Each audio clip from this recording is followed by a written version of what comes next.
Assalamualaikum warahmatullahi wabarakatuh. Perkenalkan, nama saya Kafir Julanam dari kelas DIC semester 5. Di sini saya akan menjelaskan kasus serangan DDoS di Indonesia dan dunia pada tahun 2000 sampai tahun 2024.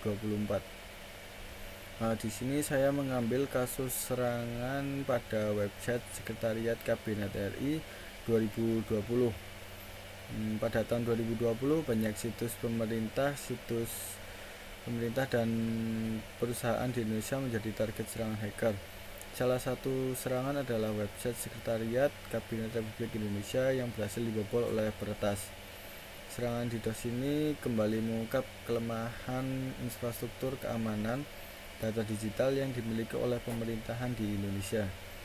Dan hal tersebut akhirnya menyadarkan masyarakat akan pentingnya perlindungan sistem pada situs.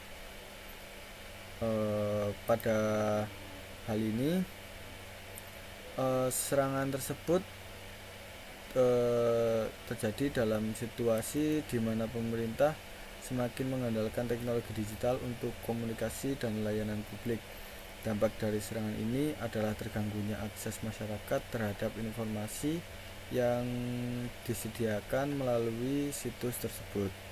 Selain itu, serangan ini juga mendapatkan beberapa sorotan yang dihadapi oleh lembaga pemerintahan untuk menghadapi ancaman cyber yang terus berkembang.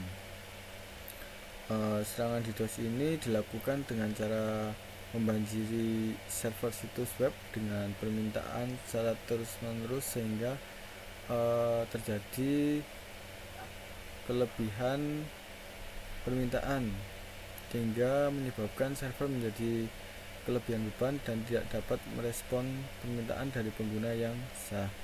Hal ini menunjukkan bahwa serangan cyber, khususnya DDoS, masih menjadi ancaman yang serius bagi infrastruktur digital di Indonesia, terutama bagi lembaga pemerintahan yang mengelola data masyarakat dan layanan penting. Untuk jenisnya sendiri, serangan DDoS ini tergolong ke dalam jenis DDoS layar aplikasi. Serangan ini menargetkan aplikasi web dengan membanjiri server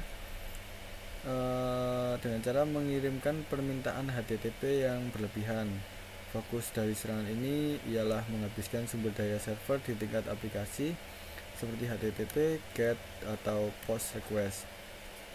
Tujuannya yaitu membuat aplikasi web menjadi lambat atau bahkan tidak dapat diakses oleh pengguna yang sah.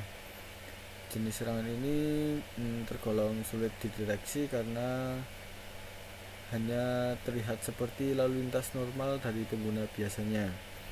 Untuk penjelasan dari DDoS ini, ada beberapa alasan mengapa serangan ini dapat dikategorikan sebagai serangan pada layar aplikasi. Yang pertama yaitu fokus pada server aplikasi. Serangan ini difokuskan pada server aplikasi dengan membanjiri server dengan permintaan HTTP yang berlebihan. Hal ini menyebabkan server mengalami kelebihan beban dan tidak dapat memproses permintaan dari pengguna yang sah. Yang kedua yaitu berupa gangguan pada layanan. Salah satu tujuan utama dari serangan DDoS layar aplikasi adalah menyebabkan gangguan layanan bagi pengguna yang sah.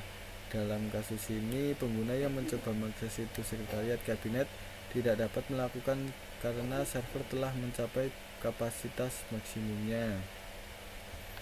Yang berikutnya, sumber daya yang terkuras. Serangan pada layar aplikasi menghabiskan sumber daya server seperti memori maupun bandwidth. Hal ini menyebabkan server menjadi lambat dan bahkan tidak responsif yang mengganggu operasi normal pada situs web. Kategori serangan DDoS layar aplikasi dipilih karena jenis serangan ini sangat efektif dalam menyebabkan gangguan layanan dengan cara yang sulit dideteksi. Untuk dampak dan solusinya sendiri, dampak dari serangan DDoS terhadap situs Sekretariat Kabinet RI tidak hanya berpengaruh pada aksesibilitas layanan digital, tetapi juga pada citra pemerintah dalam menjaga keamanan data dan layanan publik. Oleh karena itu, mungkin pemerintah bisa meningkatkan langkah-langkah keamanan cyber seperti menggunakan firewall yang dapat membantu melindungi situs web dari serangan DDoS aplikasi dengan menyaring lalu lintas yang mencurigakan dan memblokir permintaan yang berlebihan. Bisa juga menggunakan sistem deteksi dan pencegahan intrusi, dapat mendeteksi dan memblokir aktivitas mencurigakan yang mengindikasikan serangan DDoS sebelum serangan tersebut mencapai server. Kemudian bisa juga meningkatkan kesadaran dan pelatihan. Penting untuk meningkatkan kesadaran akan ancaman cyber di kalangan staf pemerintahan serta memberikan pelatihan yang memadai untuk menghadapi situasi darurat cyber. Dengan langkah-langkah tersebut diharapkan pemerintah dapat memperkuat pertahanan digitalnya dan mengurangi resiko serangan DDoS di masa yang akan datang. Mungkin itu aja yang dapat saya sampaikan. Ada kurang lebihnya mohon maaf. Wabillahi taufiq wal hidayah. Wassalamualaikum warahmatullahi wabarakatuh.